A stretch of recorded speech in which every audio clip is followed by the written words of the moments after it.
What has the Manosphere come to? I just recently watched a documentary on Netflix called Inside the Manosphere. It was done by Louis Theroux, and it covered three content creators in the Manosphere red pill space. I have some thoughts. I have some thoughts on the documentary. I have a couple thoughts on what it did right. I think it missed the boat a couple of times. So let's talk about it. So when I first got introduced to the red pill Manosphere, it was solely about self-improvement. It was about becoming the most complete version of yourself. It was about learning new skills. It was about holding yourself accountable. And it was about revealing truths to the world that other people may not tell you. You know, sometimes mom and dad are afraid to tell you stuff. Sometimes your teachers are afraid to tell you things because of what the backlash might be in society. And the red pill was your place to have those truths, to learn those truths, right? And in my opinion, it was very helpful for me. It helped me stop seeing myself as a victim. It helped me improve my life in a lot of different ways. I had to learn how to be more social. I had to learn how to be more confident. I had to learn how to be more competent. It taught me a lot of different things, and it exposed me to a side of the world that I didn't really know existed. So, in my opinion, the red pill for me was a good thing.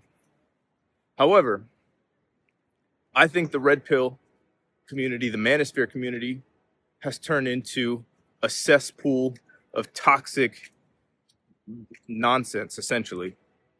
I see a lot of racism. I see a lot of women hating. I see a lot of anti-Semitism. There's a lot of stuff in the red pill that I just can't stand for anymore. And that's why I don't consume that type of content anymore.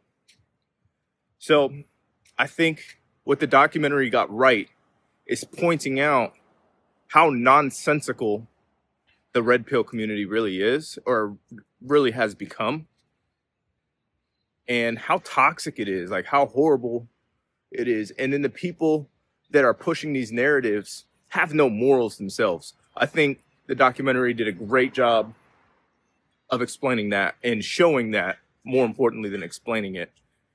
You know, they'll tell you one thing, they'll tell you how to live your life, but then they're like, I'm not going to do that. That's silly. I'm not going to waste my energy doing things like that. So that's what I think they got right.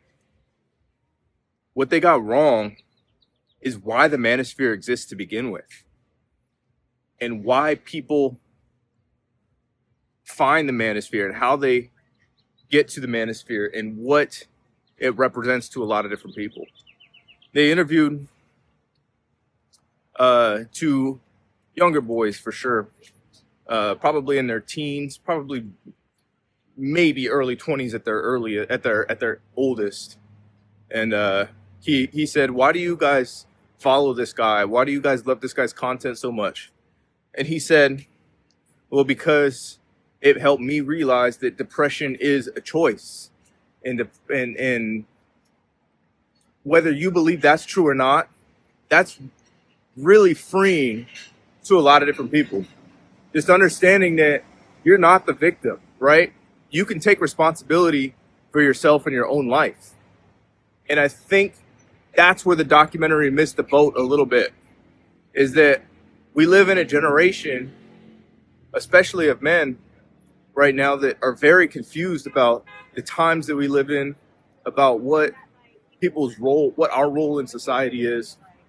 And the red pill, to a certain extent, offered that roadmap. It offered that roadmap to becoming a better version of yourself, and not seeing yourself as a victim, and doing things the right way. So there was at one point a place for the red pill community where it was not completely toxic nonsense, which is what it's become. And why men are turning to the red pill still, despite how toxic and nonsensical it is because society is ever shifting. It's changing.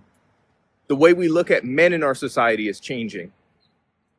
men's role in society has completely shifted from what it used to be and where men feel the most complete. So now a lot of men are left feeling empty and misunderstood. So that's why they turn to the red pill. So that's my thoughts on that documentary. I thought it was good. You know, overall, I thought it was decent. I'd say a solid 6.5, maybe 7. If they touched on a couple of other points, it could have easily been an 8 or a 9. And yeah, that's my thoughts on it. I'm not going to talk about the creators because, quite frankly, talking about the creators wouldn't even be worth my time. But you might notice that the channel is going to start looking a little bit different. And I haven't put out videos in a while because I just didn't like the direction of the channel. So I'm switching up the direction of the channel. It's going to be more thought-based. It's going to be more of me doing things rather than me telling you guys how to do things and tips and tricks and stuff like that. It's still going to be about confidence. It's still going to be about communication, but it's going to be more like this. I'm just going to speak my mind a little more freely instead of tips and tricks and how to be a better communicator, right? I'd rather be a doer. I don't really want to be a coach. That's just my thoughts. Let me know what you guys think. Go watch the documentary yourself. Come back to the video. Let me know your guys' thoughts down below. And I will see you guys in the next video. Thank you guys for sticking with me. I really do appreciate it. My name is Brett. I'll see you next time.